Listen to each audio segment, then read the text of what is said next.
Hey guys, good evening. अपना Q3 का result season में कुछ और कंपनीज के बारे में डिस्कस करते हैं। तो पहले हम डिस्कस करते हैं मिसेस बेक्टर फूड्स की। तो उसका रिजल्ट मुझे उतना अच्छा नहीं लगा इस क्वार्टर में। तो मिसेस बेक्टर के बारे में पहले थोड़ा जानते हैं। उनका दो डिवीजन है, एक है उनका बिस्किट का सेगमेंट और दूसरा है उनका बेकरी का सेगमेंट। ठीक है, तो बिस्किट है I think around 65-70% of sales. आप देखोगे क्रीमी का ब्रांड के अंडर वो अपने बिस्किट्स वगैरह बेचते हैं। और दूसरा है इंग्लिश ओवन करके है, जिसके नाम पे वो रिटेल बेकरी सेगमेंट में है, ये ब्रेड वगैरह बेचते हैं। प्लस वो B2B सेगमेंट में भी है बेकरी में, जैसे कि ये सारे बड़े बड़े जो QSR है लाइक मैकडॉनल्ड्स एंड सबवे हो गई, उनका ये जो भी ये बंच वगैरह होता है ना, तो वो मिसेस बेक्टर से जाते हैं। ठीक है, अब देखिए पॉइंट क्या है मिसेस बेक्टर की। Q3 में उनका सिर्फ 15% से सेल्स ग्रो हुआ, सिर्फ 15। ठीक है, अब यहां पे क्या प्रॉब्लम हो रहा है मिसेस बेक्टर की कि बिजनेस का pace of sales growth is coming off. ठीक है, मतलब क्या है, अगर आप आईपीओ के बाद देखोगे, आईपीओ के बाद I think in the year 2022 and 2023 में, तब ये मैनेजमेंट क्या बोलता था, तब उनका मैनेजमेंट बोलता था कि हम हाई टीन्स से ग्रो करेंगे। हाई टीन्स का मतलब क्या होता है, 17-18-19% के आसपास वो होता है हाई टीन्स। और मिसेस बेक्टर का पिछले 2 साल में अगर आप देखोगे, वो हमेशा अराउंड 20% के आसपास से अपने सेल्स को ग्रो किया।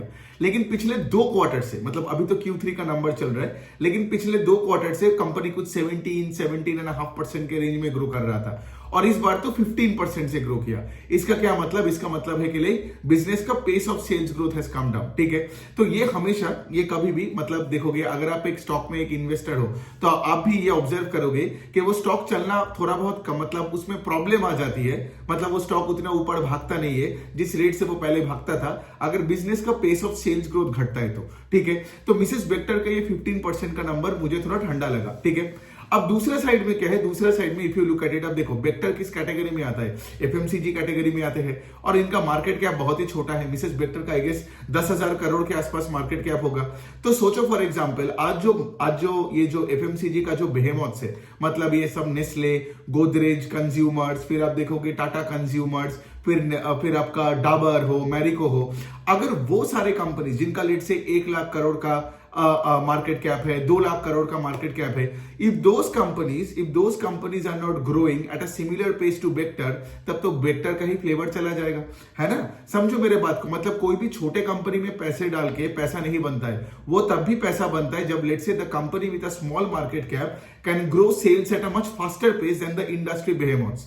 अब मैं बता रहा हूं यहां पे प्रॉब्लम क्या हो रहा है। इस बार अगर आप Q3 में मैरिको का नंबर देखोगे, मैरिको भी कुछ 15% से सेल्स ग्रो किया Q3 ओवर Q3 में, तो फिर मैरिको और बेक्टर में तो अभी उतना फर्क नहीं दिख रहा है। और बाकी भी जो भी FMCG कंपनीज का नंबर्स आएंगे, जैसे नेस्ले, ये सब गोदरेज कंज्यूमर एंड ये सब Tata consumer and all that, इनके नंबर्स भी आप देखोगे बिटवीन 7 एंड 12-13% के बीच में ही आता रहता है।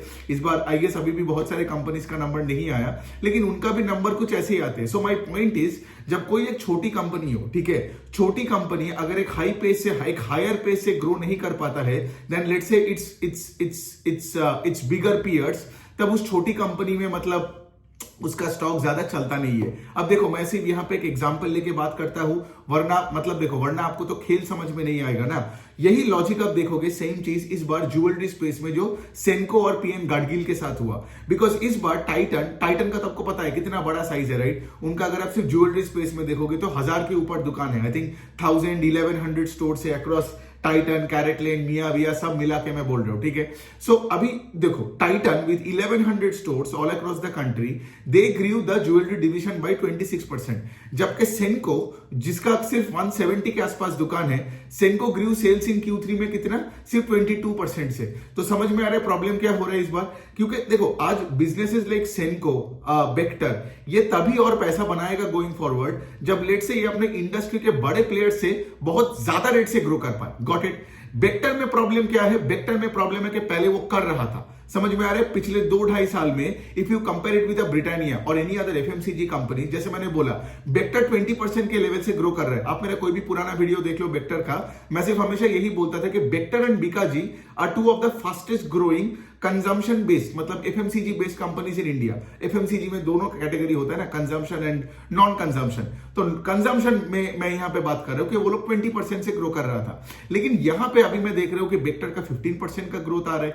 सो बेसिकली क्या है, the gap between the growth rate of Bector and the other FMCG जो बड़े बड़े कंपनीज है लाइक नेस्ले, वो गैप घटे जा रहा है, right, which is not great news for Bector. ठीक है, दूसरे साइड में सेंको का भी यही वाला लॉजिक है, राइट, क्योंकि सेंको भी आप देखोगे कि टाइटन जिनका इतने बड़े बड़े नंबर ऑफ स्टोर्स है, right, Senco should at least grow at a faster pace than Titan ना, वरना लोग टाइटन छोड़ के सेंको के पास क्यों जाएगा।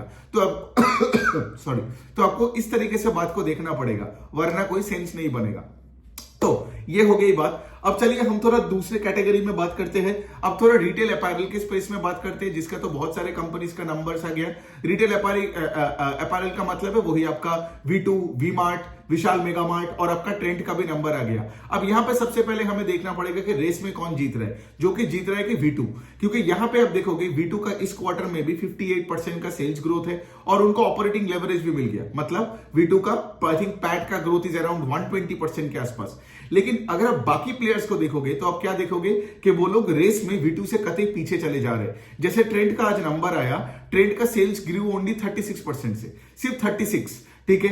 और अगर मैं विशाल मेगा मार्ट का बात करूं तो विशाल मेगा मार्ट का थिंक सेल्स ग्रू 19%, और अगर मैं V-Mart का बात करूं तो V-Mart ग्रू बाय 15%। तो इसका मतलब रेस में कौन जीत रहा है, V2 जीत रहा है। अब यहाँ पे दूसरे साइड में आपको देखना पड़ेगा एक चीज, ठीक है। If you look at Vishal mega mart, ठीक है, विशाल मेगा मार्ट का I think they have approximately around, पता नहीं मैंने यहाँ पे नंबर ऑफ स्टोर्स लिख के रखा है कि नहीं, बट विशाल मेगा मार्ट का कुछ 650 के ऊपर स्टोर्स होगा, ठीक है। ट्रेंड का भी if you look at trend का जो ग्रोथ था इतने सालों से, पिछले 2-3 साल में जो इतने अच्छे रेट से ग्रो करता था नॉर्थ ऑफ 50% से, बिकॉज वो ग्रोथ आता था जूडियो के बेस पे, ठीक है। लेकिन इनका भी, ट्रेंड का भी इस बार मैं देख रहा हूं कि जूडियो का 635 के ऊपर स्टोर्स हो गया। तो विशाल मेगा मार्ट का भी 680-690 स्टोर्स है, ट्रेंड का भी 630 के आसपास स्टोर्स है, ठीक है। और आपका जो V2 रिटेल है उसका भी 500 के आसपास का स्टोर्स है। सो क्या होता है ना, जब आपका बेस एक जगह में चला जाता है, उसके बाद उस बेस के ऊपर उस रेट से जो पहले छोटे बेस में ग्रो करता था वो रेट से ग्रो करने में दिक्कत होती है। तो वही बात हो रहा है ट्रेंड का। अब ट्रेंड का बात क्या प्रॉब्लम हो रही है, एक तो से फॉर एग्जांपल एक टाइम में आप देखे होंगे ट्रेंड सबसे ज्यादा पैसा बनाता था, क्यों, बिकॉज वो सेक्टर लीडिंग ग्रोथ दिखाता था। दूसरा पॉइंट ये भी था कि उस टाइम पे Zudio was coming out of a small base. लेकिन आज अगर आप देखोगे 635 स्टोर्स के ऊपर उन्होंने लास्ट क्वार्टर में कितना ही जूडियो खोला होगा, आई थिंक 50-60 के आसपास दुकान खोला होगा। एंड यहां पे पॉइंट यही है कि गोइंग फॉरवर्ड जितना नंबर ऑफ जूडियो स्टोर्स बढ़ता जाएगा, राइट, उसके ऊपर वो पेस ऑफ सेल्स ग्रोथ घटता जाएगा। समझ में आ रहा है। तो जो बेक्टर के साथ हुआ, ट्रेंड के साथ भी वही हो रहा है। समझ में आ रहा है। बेक्टर जो पहले 20-25% करता था, अभी वो 15% से ग्रो कर रहे हैं। ट्रेंड में पहले आप देखोगे कंसिस्टेंटली 55-60% से वो सेल्स ग्रोथ होता था, लेकिन अभी सेल्स ग्रोथ कितना हो रहा है, 36% से। पिछले क्वार्टर में कितना हुआ था ट्रेंड का, 39%। और अभी अगर आप सेक्टर में देखोगे, सेक्टर में सबसे फास्टेस्ट मूविंग कार कौन बन गया, जिसका स्पीड सबसे ज्यादा है, वो है कि V2 रिटेल। क्योंकि V2 रिटेल पिछले क्वार्टर में भी 58% से ग्रो किया, इस क्वार्टर में भी 58% से ग्रो किया। मैं YOY level on that quarter ले रहा हूं। अब यहां पे V2 का एक एडवांटेज कहां आता है कि V2 का अभी सिर्फ कितना होगा, 160-161 के आसपास स्टोर्स होगा, जबकि मैंने बाकी का नंबर बताया आपको, 600 है विशाल, 650 है विशाल मेगा मार्ट, 500 है V2, 635 है ट्रेंड। तो यहां पे क्या हो रहा है, V2 का वो स्मॉल बेस का भी वो एक इफेक्ट मिल रहा है। एक और कंपनी है, उसका नाम है, आप देखोगे, स्टाइल बाजार करके, ठीक है, जो कैलकाटा बेस्ड है और ये ईस्टर्न इंडिया में वो ज्यादा है। इवन स्टाइल बाजार का भी नंबर्स थोड़ा सा ठंडा आया, मतलब दे ग्रू सेल्स बाय अराउंड 25%। और स्टाइल बाजार का कितना दुकान है, आई थिंक 200 के आसपास। तो यहां पे बात आता है, देखो अभी स्टाइल बाजार कितना अनअट्रैक्टिव बेट है, सोचो। क्योंकि एक तरफ यू हैव ट्रेंड, जिसका लेट से एक तो वेस्ट साइड है उनका 250 के आसपास स्टोर्स, और दूसरे है आपका जूडियो जिसका 635 के आसपास स्टोर्स है। मिला के देखोगे तो 900 के आसपास स्टोर्स होता है। सो 900 स्टोर्स वाला company is still growing at a faster pace than say for example Style Bazaar and V-Mart। समझ में आ रहा है। क्योंकि V-Mart का नंबर ऑफ स्टोर्स है कितना, लेस देन 500, और स्टाइल बाजार का कितना है, 200। Trend with a much bigger base is still growing at a faster pace than V-Mart as well as style बाजार। तो इसलिए ये दोनों मुझे उतना अट्रैक्टिव नहीं लगता है। अब V2 रिटेल क्या है, उसका बेस छोटा है, तो वो भी एक एडवांटेज है, और वो सबसे अच्छे रेट से ग्रो कर रहा है। मतलब जैसे फॉर एग्जांपल उनका मैनेजमेंट ने कॉन कॉल में तो क्लियरली ये भी बता दिया कि हमारे ग्रोथ एक्सपेंशन प्लान्स ऐसे होगा कि सोचो जितना भी नंबर ऑफ स्टोर्स है आज V2 का, ठीक है, वो ये बता रहे कि हम लोग 50% से अपने सेल्स को ग्रो कर पाएंगे for a long period of time. अब ये 50% का सेल्स ग्रोथ के दो डिवीजन में बांटो। एक होता है सेम स्टोर सेल्स ग्रोथ, मतलब जो एग्जिस्टिंग पुराने दुकान है, 1 साल पुराने दुकान, तो उनका कहना है कि वो 10% से ग्रो करेगा, ठीक है। और बाकी का जो 40% का ग्रोथ आएगा, वो ग्रोथ कहां से आएगा? वो ग्रोथ आएगा बाय एडिंग न्यू स्टोर्स। समझ में आ रहा है? और यहां पे 40% प्लस 10% मिला के 50% होता है। मैं V2 का बात कर रहा हूं। अब यहां पे आपको ये बात समझना पड़ेगा कि for businesses like Trend, for businesses like Vishal Mega Mart, for businesses like V Mart, इन सबका सेम स्टोर सेल्स ग्रोथ 10-12% के आसपास तो कर ही सकता है। लेकिन the problem is that other part, that volume growth का पार्ट। समझ में आ रहा है? बिकॉज 700, 900, 1000 स्टोर्स के ऊपर to grow at 40% it's a little difficult. जबकि V2 रिटेल का आज भी बेस बहुत छोटा है। इवन आज भी मैंने क्या बोला, नंबर 160 के आसपास इनका स्टोर्स है। सो बेसिकली बात यही है। और आई थिंक मैनेजमेंट प्लान भी कर रहे हैं कि अगले साल, आई थिंक अगले साल FY26 के एंड तक उनका 250 प्लस स्टोर्स हो जाएगा। समझ में आ रहा है? तो आपको यहां पे दोनों तरीके से देखना पड़ेगा। जैसे फॉर एग्जांपल कोई भी बिजनेस का आपको ट्रैक करके देखना पड़ेगा कि उसका पेस ऑफ सेल्स ग्रोथ किस तरफ जा रहा है, ऊपर या नीचे। जैसे यहां पे ट्रेंड का नीचे की तरफ जा रहा है, वेक्टर का नीचे की तरफ जा रहा है। और दूसरे आपको यह भी देखना पड़ेगा कि पर्टिकुलर उस सेक्टर में आपके पीयर ग्रुप के कंपैरिजन में आप किस रेट से ग्रो कर रहे हो। तो यहां पे क्या हुआ, अगर मैं से फॉर एग्जांपल रिटेल अपैरल को फिर से समझा दूं, तो आपका विशाल मेगामार्ट और आई थिंक वी मार्ट, और उसके बाद आपका स्टाइल बाजार, ये सब 20-25 मतलब 15 to 25% के रेंज में ग्रो कर रहा है। फिर उसके बाद आता है ट्रेंड, जो कि सेकंड है खेल में, जो 36% से ग्रो किया। और एकदम सेक्टर लीडिंग ग्रोथ कौन दे रहा है? That continues to be V2 retail, that grew at 58%। ठीक है, सो यही होता है बात। अब आपको इस तरीके से मार्केट को देखना पड़ेगा। क्या होता है, बहुत लोग क्या करते हैं, मैं बता रहा हूं प्रॉब्लम क्या है। जो लोग धंधे को ट्रैक नहीं करता है ना, वो सिर्फ ट्रेंड का एक नंबर देखेगा और उनको लगेगा 36% तो बहुत अच्छी नंबर है। लेकिन ऐसा नहीं देखते हैं, बिकॉज पहले वो 60% से ग्रो करता था। तो सोचो, जब वो 60-55% से ग्रो करता था और वो कंपनी आज 36% का ग्रोथ रेट दिखा रहा है, तो जो लोग 60% का ग्रोथ देख के पैसा डाले थे, वो तो निराश होकर निकल गए ना। तो आपको इसीलिए कंपनी को ट्रैक करना पड़ेगा। वरना क्या है, वरना तो आप कोई भी नंबर को देखोगे कोई कंपनी का, लेट्स से कोई कंपनी 25% से सेल्स ग्रो किया, ठीक है। अब ये नंबर अच्छा है या बुरा है, ये आपको समझ में तभी आएगा जब उस धंधे को आप ट्रैक कर रहे हो, राइट। बिकॉज सोचो, पहले अगर वो धंधा 10% से ग्रो करता था, अभी वो 25% से ग्रो कर रहा है, मतलब क्या है, मतलब उसका पीई एक्सपेंशन होगा और उस स्टॉक में पैसा आएगा, राइट। जबकि दूसरे साइड में आप देखोगे, जो कंपनी रेट से पहले 40% से ग्रो करता था, लेकिन आज 25% से ग्रो कर रहा है, मतलब क्या, आप देखोगे वो स्टॉक नीचे की तरफ जा रहे हैं। बिकॉज जो लोग पहले 40% का सोच के उस स्टॉक में थे, आज जब 25% का नंबर आता है तो वो डिसअपॉइंटेड होकर बाहर जाते हैं। See, I am not here to teach you anything else, I am just trying to teach you कि लाइक मार्केट में पैसा का मूवमेंट कैसे होता है। सिंपल सी पॉइंट है। आई डोंट केयर कि कौन से डिग्री MBA है, कौन सा CA है, CFA है, लेकिन मेरा काम वीडियोस में आपको ये प्रैक्टिकल एग्जांपल्स दे दे के समझाना कि कैसे पैसों की मूवमेंट होता है मार्केट में, कौन से शेयर में किस तरीके से पैसा बनता है और कौन से शेयर से पैसा निकलते हैं, ठीक है। कोई रिकमेंडेशन का बात है नहीं, because at the end of the day we are all learning here.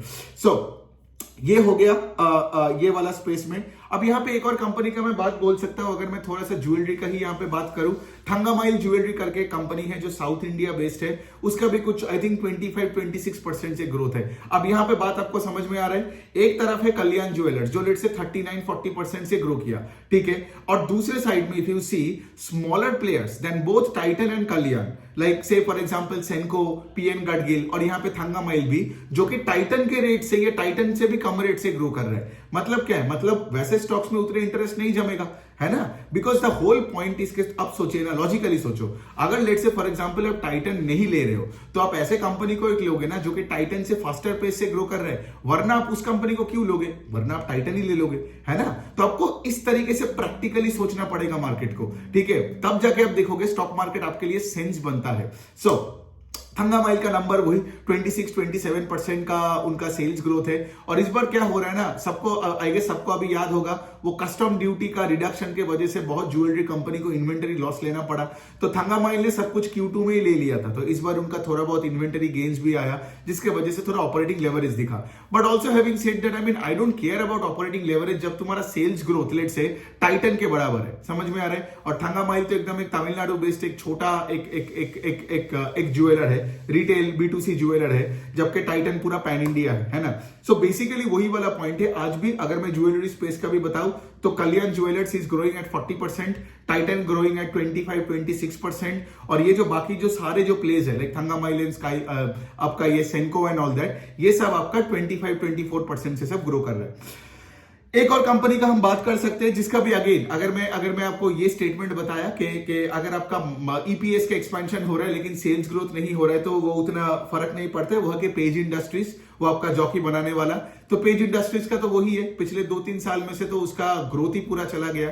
इस बार भी उनका कुछ वॉल्यूम ग्रोथ 4%, सेल्स ग्रोथ कुछ 6-6.5% का, लेकिन वही ना कॉस्ट वॉस्ट बचा के ये करके वो करके उन्होंने दिखाया कि उनका प्रॉफिट आफ्टर टैक्स ग्रू 35%। लेकिन वही वाला पॉइंट है ना, I would be celebrating the PAT growth of 35% अगर मुझे सेल्स ग्रोथ एक अच्छा नंबर मिलता, लेकिन यहां पे तो सेल्स ग्रोथ है ही नहीं। वॉल्यूम ग्रोथ जैसे मैं बता रहा हूं लो सिंगल डिजिट 3-4% के आसपास है।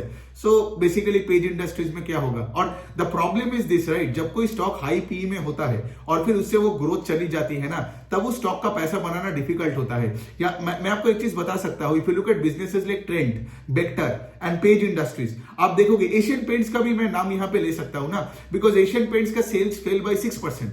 सेल्स इवन Q2 में भी 6% सेल्स गिरा था ओवर लास्ट Q2। Q3 में भी sales fell another 6% over last Q3।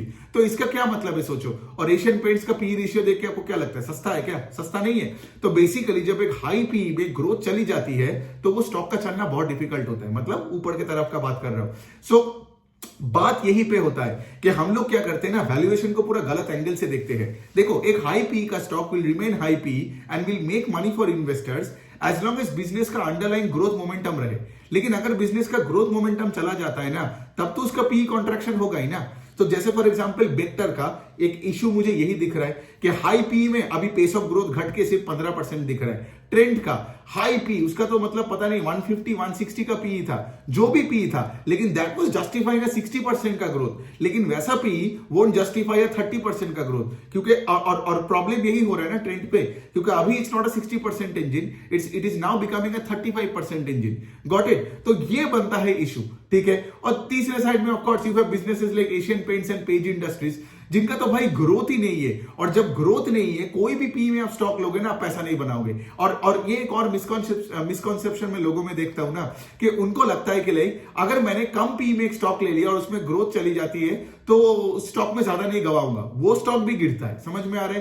तो आप हाई पी में लो या लो पी में लो, अगर बिजनेस का ग्रोथ मोमेंटम चला जाता है या पेस ऑफ सेल्स ग्रोथ घट जाता है ना, आप देखोगे आपका स्टॉक आपका बाई प्राइस के नीचे चला जाएगा, फिर नीचे पड़ा रहेगा, कुछ नहीं करेगा। सो ये एक मिथ है कि लाइक हाई पी स्टॉक ज्यादा गिरता है। आज मैंने देखा एक बंदे ने किसी ने मेरे कमेंट सेक्शन में लिखा, तो ये भी गलत बात है कि हाई पी स्टॉक गिरता है ज्यादा then let's say low PE stock जब ग्रोथ चली जाती है। दोनों टाइप का पी मैटर ही नहीं करता है, बिकॉज द पॉइंट इज जो इन्वेस्टर्स उस स्टॉक के साथ बैठे थे, कोई 10% का एक्सपेक्टेशन लेके बैठा था एट लो पी, और लेट्स से कोई 60% का एक्सपेक्टेशन लेके बैठा था at let's say very high obnoxious PE. लेकिन अगर लेट्स से वो 10% की जगह 5% करता है और ये कंपनी जो लेट्स से 60 की जगह 30 करता है, तो क्या होगा? दोनों निराश होकर निकल जाएगा ना। तो इस तरीके से आपको देखना पड़ेगा कि किस तरीके से मार्केट में कैश फ्लो, मतलब यहां पे जो मनी का मूवमेंट होता है। सो यही हो गया बात। आई गेस और कुछ कंपनीज का तो है नहीं। चलो अगर मैंने एशियन पेंट्स का बता दिया तो यहाँ पे कांसाई नेरोलैक एक और कंपनी है। मैटर ही नहीं करता है कांसाई नेरोलैक का कौन सा पी में है, कांसाई नेरोलैक में कोई ग्रोथ नहीं है। पूरे पेंट सेक्टर में पूरा प्रॉब्लम ही प्रॉब्लम पड़ा है। एक तो आप देख रहे हो कि एक पेंट सेक्टर में इतने सारे कंपटीशन, उनका प्रीमियम जो कैटेगरी का जो पेंट्स है ना, वो प्रीमियम कैटेगरी पेंट्स को बेचने में इनको डिफिकल्टी हो रहा है। वॉल्यूम ग्रोथ चली गई है पेंट सेक्टर में, और उसके साथ नया एंट्रेंट्स भी आया हुआ है। So the point that I am trying to say इसके लिए पेंट सेक्टर में अभी कोई भी पी में कोई भी स्टॉक खरीदोगे तो पैसा नहीं बनेगा। अब एशियन पेंट्स का sales growth is -6%, Kansai Nerolac का +0%, बर्जर पेंट्स का तो नंबर आएगा तो उसका भी वही फ्लैट ही रहेगा, मतलब कोई ग्रोथ ही नहीं है। तो मतलब क्या है? और Indigo Paints is basically the fastest moving horse और the fastest moving car in the race track, ठीक है। लेकिन इंडिगो पेंट्स, अगर आपका फास्टेस्ट मूविंग कार या इज मूविंग एट 5%, तो मुझे वो कार नहीं चाहिए। समझ में आ रहा है मतलब क्या मैं बोलने का कोशिश कर रहा हूं कि मुझे कोई भी सेक्टर में मुझे फास्टेस्ट मूविंग कार चाहिए। करेक्ट, मतलब यहां पे मैं क्या बोला, pace of growth is equal to the speed in kilometre per hour. लेकिन अगर मैं देख रहा हूं कि सारे गाड़ी एकदम धीमी ताल, मतलब एकदम बैलगाड़ी की तरह आगे बढ़ रहे हैं। एशियन पेंट्स तो -6%, मतलब उसका गाड़ी तो पीछे की तरफ जा रहा है। लेकिन अगर मैं देख रहा हूं इंडिगो पेंट्स 6%, आज 8% से ग्रो कर रहे हैं, so that doesn't interest me much. Even आप देखोगे इंडिगो पेंट्स का भी ना, before this whole paint sector में जो ये डल एनवायरनमेंट आ गया, राइट, ये सब कंजम्पशन का प्रॉब्लम, इन्फ्लेशन का प्रॉब्लम से पहले का बात कर रहा हूं, तब आप देखते कि Indigo Paints used to grow around 20% के आसपास। Then it was an attractive bet for me कि ठीक है भाई, आज भी पेंट सेक्टर में 20% का मुझे एक इंजन मिल रहा है। लेकिन इंडिगो पेंट्स का भी 20% का पेस ऑफ सेल्स ग्रोथ घट के अभी 5-6% का हो गया, तो उसका भी स्टॉक चलना बंद हो गया। सो देखो, बात यहां पे है, आपको यहां पे इस तरीके से देखना पड़ेगा। जब भी कोई कंपनी को आप एनालिसिस कर रहे हो तो आपको देखना पड़ेगा, उस कंपनी को ट्रैक करना पड़ेगा, तब जाके आपको समझ में आएगा कि उसका पेस ऑफ सेल्स ग्रोथ ऊपर जा रहे हैं, नीचे जा रहे हैं। और दूसरे साइड में आपको देखना पड़ेगा उसका पीयर ग्रुप में क्या हो रहा है। जैसे मैंने यहाँ पे ज्वेलरी का पीयर ग्रुप दिखाया, रिटेल अपैरल का दिखाया, पेंट्स का करके दिखाया। सो आपको इस तरीके से आपका दिमाग चलना चाहिए, ठीक है। और यही तो मैं आपको बता रहा हूं। फिर आपको क्या होगा ना, आपको समझ में आएगा कि कौन सा स्टॉक क्यों ऊपर जा रहा है, कौन सा स्टॉक क्यों नीचे जा रहा है। वरना क्या होता है ना, लोग स्टैटिक लेवल पे एक नंबर देखता है। जैसे मैंने ट्रेंड का बताया, एक नंबर देखा 35% का। एक बंदे ने तो आज मुझे ये भी बोल दिया, क्यों भाई 35% से ग्रो कर रहा है, लॉन्ग टर्म बेट है पोर्टफोलियो का, कुछ नहीं होने वाला है उसको खेल ही समझ नहीं आता है। So the game is very very simple here. अगर तुम्हारे बिजनेस का pace of sales growth is coming down, उस स्टॉक से इंटरेस्ट चला जाएगा, डिमांड चला जाएगा, ठीक है। मुझे कोई फर्क नहीं पड़ता है, ट्रेंड लो, ट्रेंड ना लो, कुछ भी लो, कुछ भी ना लो, ठीक है। लेकिन मेरा काम ही है कि आपको ये गेम समझा के देना। सो द पॉइंट इज, यही तो मैंने अपने पूरे इन्वेस्टमेंट चेकलिस्ट का वर्कशॉप में किया, ठीक है। तो अगर आपको प्रॉपरली एक एक्टिव इन्वेस्टर बनना है, गुड स्टॉक्स सिलेक्शन आपको करना है, राइट, बुरे स्टॉक से आपको दूर रहना है, कैसे ट्रैक करना है, कैसे पोर्टफोलियो बिल्ड करनी है, तो आपको सिर्फ बैठ के वो पूरा वर्कशॉप देखना है। मैं उसका लिंक डाल दूंगा, आपको सिर्फ पेन पेपर लेके बैठना है, कोई बैकग्राउंड लेके नहीं आना है। और फिर उसके बाद आप ही मुझे खुद डीएम करके बताओगे कि हाँ सर, अभी स्टॉक सिलेक्शन कितना अच्छा हो गया है, अभी मुझे पूरा मतलब मार्केट में मुझे थोड़ा ग्रिप ज्यादा मिल रहा है। तो ऐसे मैं देखता हूं लोगों को ना कि वो मतलब प्रॉब्लम क्या होता है ना, लोग कुछ सीखेगा जानेगा नहीं, ठीक है। लोगों को लगता है कि लाइक ये कोर्स बेच रहा है तो ये फ्रॉड है, मैं एक पैसा कहीं नहीं खर्चा करूंगा, and they end up like moving around confused way में। ये कैसे होगा? फिर आप अगर कंफ्यूज रहोगे पूरे टाइम ही और इसको डीएम करोगे, उसको डीएम करोगे, उससे बेटर है ना एक वर्कशॉप के बाद आपका पूरा स्किल सेट बन जाएगा और इसके बाद आप ये सारे काम खुद ही कर सकते हो। मेरा भी वीडियो आपको देखना नहीं पड़ेगा। लेकिन द पॉइंट इज, वो सिस्टम्स एंड प्रोसेसेस एंड वो फ्रेमवर्क वो आपके दिमाग में होनी चाहिए ना। लेकिन वही है, लोगों का वही फंडा है, लोग वो 1000 रुपए बचाने के चक्कर में कभी सीखेगा ही नहीं और पूरा कंफ्यूज वे में इधर उधर पूरा भटक रहा है। तो ना पोर्टफोलियो बनता है, ना पैसा बनता है, ना कोई अल्फा जनरेट होता है। तो यहां पे बात यही है, अच्छे और बुरे स्टॉक्स में जो फर्क होता है, जब कोई नंबर आता है तो उसको सही तरीके से कैसे देखते हैं, वही के लिए मैं आपको लेने के लिए बोल रहा हूं। वो एनीवेज में चलो, बहुत सारे कंपनीज का इस वीडियो में किया। अगले वीडियो में और भी कुछ अल्कोहल वगैरह कुछ कंपनीज है और भी कुछ फाइनेंशियल्स है, तो I guess I make another video today and cover those companies. Thank you.